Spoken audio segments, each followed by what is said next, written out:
बड़ी और महत्वपूर्ण जानकारी की ओर करेंगे। देखिए, ईरान की यात्रा पर जनरल आसिम मुनीर, ईरानी विदेश मंत्री अराक्ची से उन्होंने मुलाकात की। ईरानी अधिकारियों से भी मुलाकात कर सकते हैं, ये जो जानकारी है वो सामने निकलकर आई है। तो बड़ी जानकारी आप तक पहुंचा रहे हैं। ईरान की यात्रा पर है जनरल आसिम मुनीर और ईरानी विदेश मंत्री अराक्ची से उन्होंने यहाँ पर मुलाकात की है। पहुंचकर ईरानी अधिकारियों से भी वो मुलाकात कर सकते हैं, ये जो जानकारी है वो सामने निकल कर आई है। और हम लगातार आपको बता रहे हैं कि ये कहा जा रहा है कि अमेरिका का संदेश लेकर वो वहाँ पर पहुंचे हैं, लेकिन अब जो वहाँ पर पहुंचे हैं, क्या कुछ बातचीत होती है, अब आगे ये जो समझौता है उसका रास्ता कितना क्लियर होता हुआ दिखाई देता है, ये महत्वपूर्ण अब होगा देखना आगे। इस बीच एक और बड़ी जानकारी आप तक पहुंचाते हैं। पाकिस्तान के जरिए ईरान तक संदेश अमेरिका की तरफ से। देखिए, वार्ता की तारीख जल्द तय हो सकती है, ये अमेरिका की तरफ से कहा जा रहा है। ये बड़ी खबर इस वक्त की आप तक पहुंचा रहे हैं। एक और बड़ी जानकारी देखिए, सऊदी अरब पहुंचे पाकिस्तानी पीएम, क्राउन प्रिंस से बात करेंगे। शहबाज शरीफ, मिडिल ईस्ट के हालात पर चर्चा होगी। बड़ी जानकारी इस वक्त की।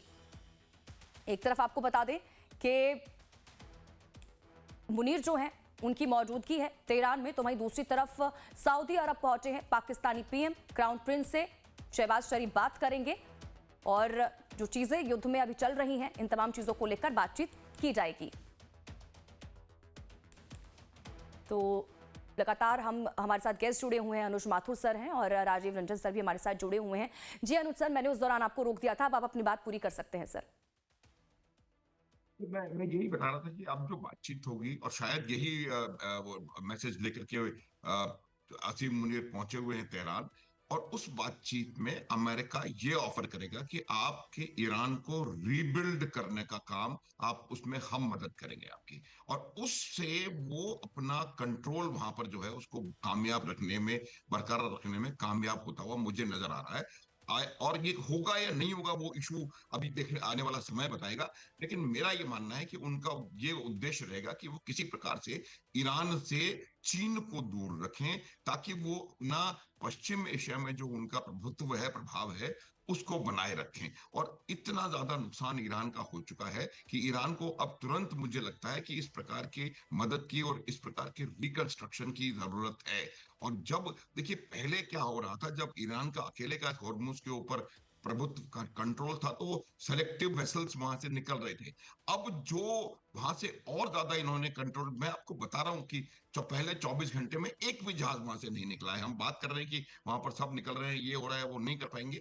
देखिए, अमेरिका की नेवी, चाहे वो उनके 11 में से सिर्फ 4 फंक्शनल हो, लेकिन 4 भी काफी हैं। किसी दुनिया के किसी भी देश, दूसरे देश के पास 4 एयरक्राफ्ट कैरियर नहीं है।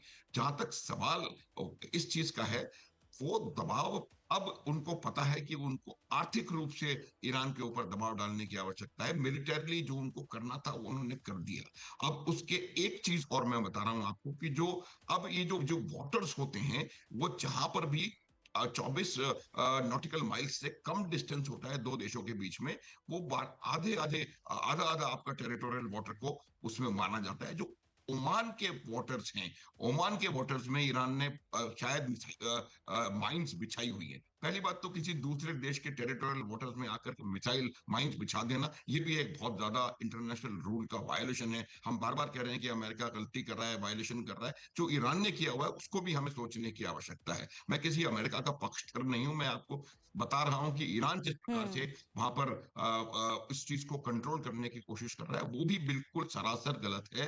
पूरे अंतरराष्ट्रीय नियम वहां पर मौजूद हैं, और ये एक फ्री इंटरनेशनल वाटरवे है जहां से पूरा ट्रेड होता है। 20-22% दुनिया की एनर्जी यहां से निकलती है। 5 देश इंक्लूडिंग ईरान ऐसे हैं जिनकी लगभग पूरी इकोनॉमी इस ट्रेड रूट के ऊपर निर्भर है।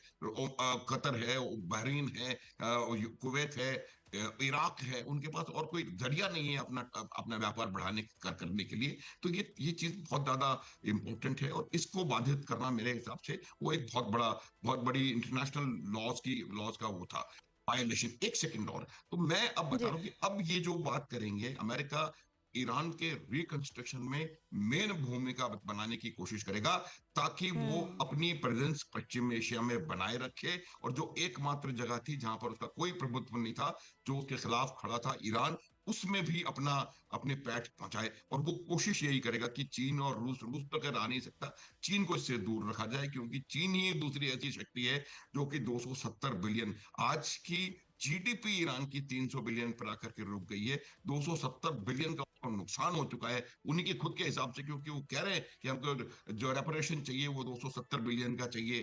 तो ये जो चीज है, अगर अमेरिका इस बात के लिए राजी कर लेता है ईरान को, तो वो मेरे ख्याल से एक अच्छा ऑफ रैम्प अमेरिका के लिए हो सकता है। स्वाति। ठीक है अनुज माथुर सर, मैं लौटती हूँ आपके पास। राजीव सर, अब इस चीज को मैं आपसे भी समझना चाहूंगी। एक तो पहले ये चीज आप जो अनुज माथुर सर कह रहे हैं, आप उससे कितना इत्तेफाक रखते हैं, और दूसरी चीज सर, क्योंकि इससे पहले जो पाकिस्तान मीडिएटर बन रहा था और वार्ता हमने देखी वो विफल हो गई। अब और उसके बाद लगातार सवाल ये उठ रहा था, क्योंकि ये जो 2 से 3 चीजें हैं जिन पर बात नहीं बनी, क्या वो आगे भी अगर वार्ता होती है तो क्या उन पर भी इन पर बात बन पाएगी या फिर नहीं? ये जो 3 चीजें थी, चाहे हम एनरिच्ड यूरेनियम की बात करें, हॉर्मुज की बात करें, लेबनान के मुद्दे की बात करें, क्या उस पर आगे भी तमाम चीजें जो है वो क्लियर हो जाएंगी?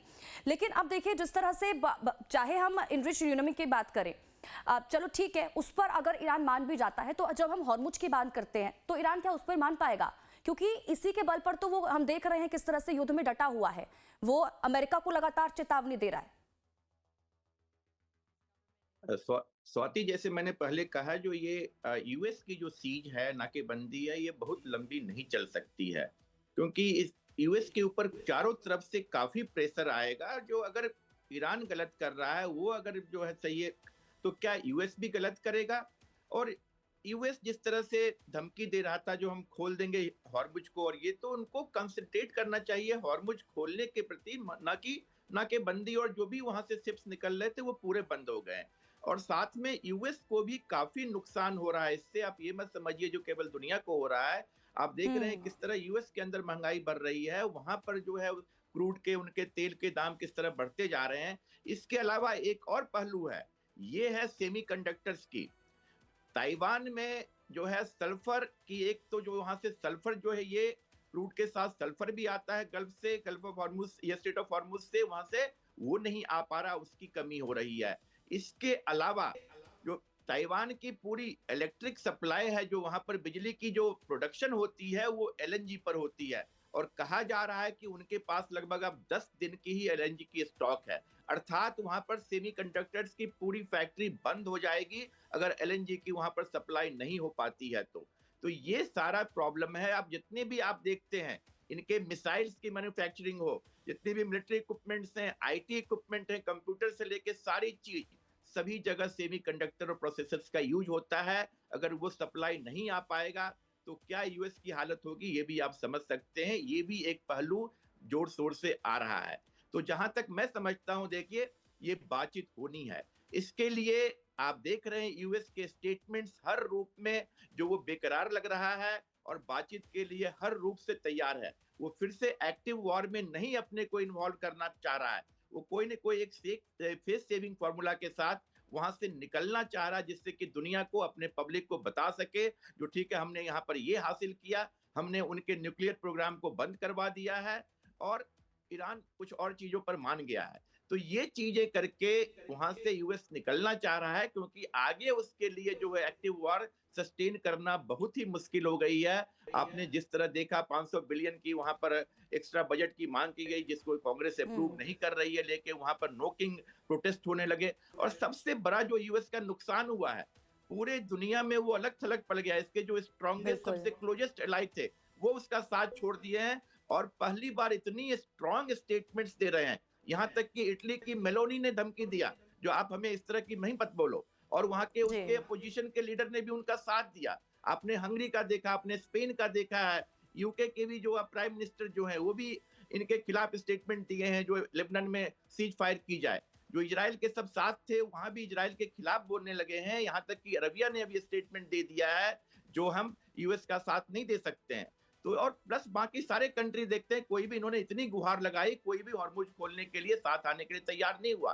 तो ये सबसे बड़ा नुकसान जो है यूएस देख रहा है अपने को, जो दुनिया में इसके एलाइज इसके साथ छोड़ते जा रहे हैं, और अलग थलग पड़ के ये सुपर पावर नहीं रह सकता है।